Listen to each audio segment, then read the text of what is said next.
alak at tinapay. Paano nga ba yung tono nun, yung inaawit niya?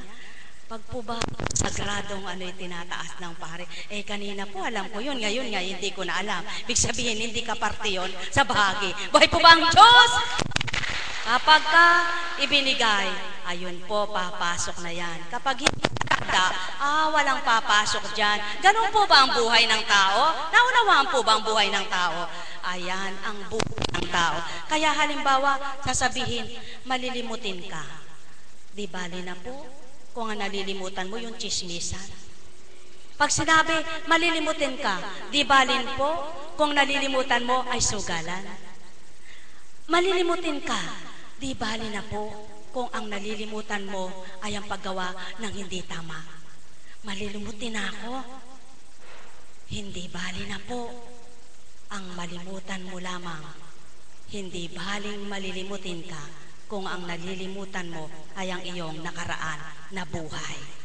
Na hindi tama, na laging may dalamhati, na laging panunumbat. Subalit, huwag nawang makalimot ang tao at magkaroon ng sakit na kalimot sa pananalig, pananampalataya at pag-asa ng Diyos ay pag-ibig at ang Diyos ay buhay. Buhay po ba ang Diyos? Mga minamahal ko, minsan sasabihin ng tao, ay, malilimutin na talaga ako. Apo Kunching, gamutin nyo nga po yung pagkamalimutin ko. Ngingitian lang siya. Kasi po, kasasabi ko lang, hindi ko na maalala kung ano sinabi ko. Sakit yun. Kailangan depende rin po naman sa kasasabi lang, nalimutan na. Kapag ang espiritu ang nangusap, talagang malilimutan mo yan. Dahil ang espiritu nangungusap. Pero pag tao por tao ang kausap mo at ikaw ang nagsalita, sakit yan pag di mo na naalala. Anong dapat gamutin sa'yo? Yung memorya mo. Tama po ba? Yung memorya mo. Bakit kung minsan naglalaps yung memorya ng tao? Sa sobrang paggamit. Naglalaps na yung memorya niya. Sa sobra po, nawawala ng vitamina yung kanyang para doon sa memory. Buhay po ba ang Diyos? Paano yun magagamot? Paano yung magagamot kung halimbawa ay kasabay ng iniisip mo paano ka magsusugal? Iniisip mo paano yung buhay? Iniisip mo paano makapagtatapos ang anak mo? Dapat yung makapagtatapos lang at ang buhay, yung sugal hindi mo na iniisip. Para nababawasan ang iniisip mo. Buhay po ba ang Diyos? Naku, wag po kayong magagalit. Yan ang pawang katotohanan. Kasi po halimbawa, pagod na pagod ka sa bahay mo. Yung utak mo umaandar din sa sugalang, paano ka mananalo? Maandar din ang isip mo, di po ba? Kaya, alam niyo po, eto ang solusyon dyan. Ang itala mo sa isip mo ay ang banal na aral, walang pagkalimot na magaganap sa buhay mo. Tatalino ka pa. Buhay po ba ang Diyos? Sinisigurado ng Ama, tatalino ka pa. Sapagkat, sa bawat araw na nakatala sa iyo ay mabubuting aral ng Ama. Araw-araw nagugustuhan mo, naaalala mo ang mabubuting gawa niya. Hindi kailanman nalilimutan mong gumawa ng mabuti kahit kaninong kapwa mo. Kaya naroon ang pag-ibig niya, nararamdaman mo ang pag-ibig niya. Kaya sa mabuti mong ginagawa, ginagantihan ka ng Amang dakila. Buhay po ba ang Diyos? Yan po ang pawang katotohanan, mga minamahal ko, lamang hindi kayang unawain, tantuin ng tao ang lahat ng aking tinuran. Ang may pandinig ay nakarinig.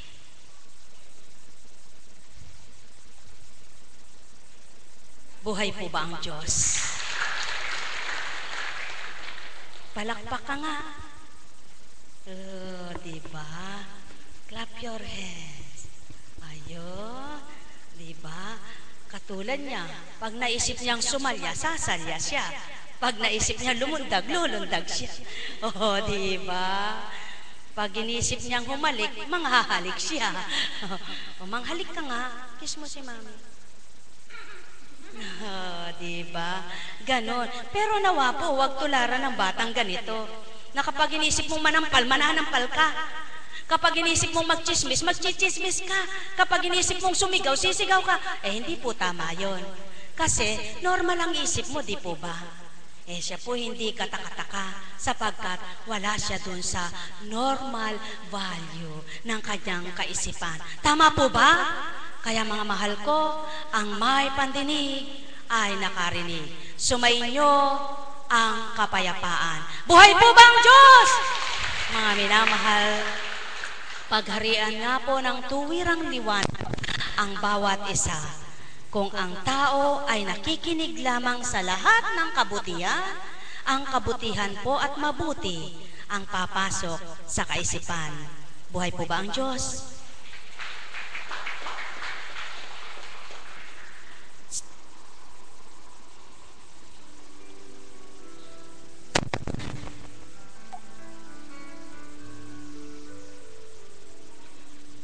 Salamat sa inyo,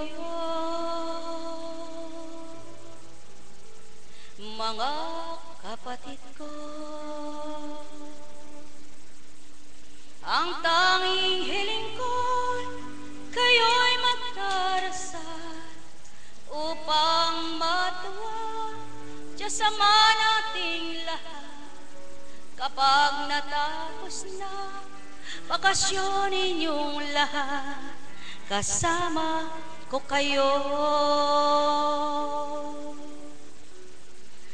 Mahal ko kayo, mga kapatid ko. Hindi hahayaang matukso ng iba.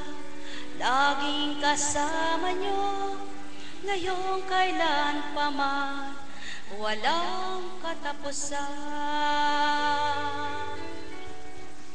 Pagtulong sa kapwa, nais ng Diyos Ama, at mag-akay ng kapatid ninyong mahal. Bulag nilang mata ay inyong dampian upang makakita.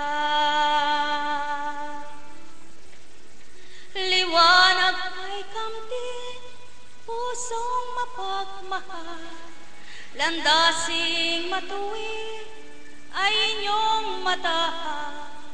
Kababaan ng loob, nais ng Diyos Ama, tuwa ng puso niya. Mapalad ang nagmamahal sa magulang. Mapalad ang kumakalinga. Mapalad ang nagbabahagi ng sarili niya.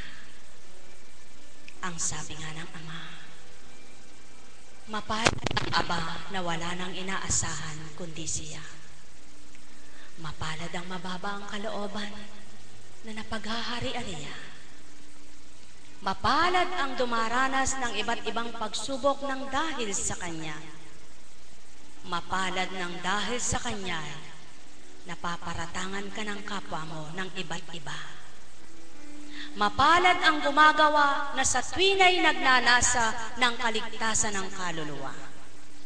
Mapalad ang bawat araw ay pinahahalagahan niya para sa Ama. Mapalad ang taong nagsusumakit, nagsusumikap, makilalang lubos siya. Mapalad ka tao, kapag ang lahat ng araw mo, walang laman ang isip at damdamin mo, sa kabila ng pagkatao mo'y may layunin kang para sa'yo, subalit hindi mo winawalay ang Amang bumuhay sa iyo. Tao, mahal ko kayo. Tuwirang kong tinuturan, mahal na mahal ko kayo. Walang makatatawid sa isang daan kundi hahakbang ang kanyang paa. Walang makapaglalakbay sa samandako kung wala siyang sasakyan. Kaya lahat ng paraan ay binigay ng Ama. Kung mayroong kang tutunguhang malayo sa iyo, mayroong talinong pinagawa ng sasakyan, iba't ibang uri ng sasakyan, mayroon sa karagatan, sa himpapawid, at sa kapatagan. Lahat na yang talino'y mula sa Kanya. Walang tao ang may-ari at angkin niya. Lahat ay pahiram, bagay, talino, katauhan. Kaya mga mahal ko, kung lahat lamang ng tao'y batid ang katotohanan, patuloy at patuloy niyang nanamnamin ang mabuting aral at sa ama'y mag-uukol ng kanyang ikagagalak, ikalulugod sa kanyang buhay na pahiram. Ang may pandinig ay nakarinig.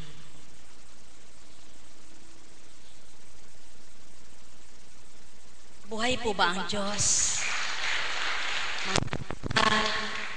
Napakabuti po ng Ama.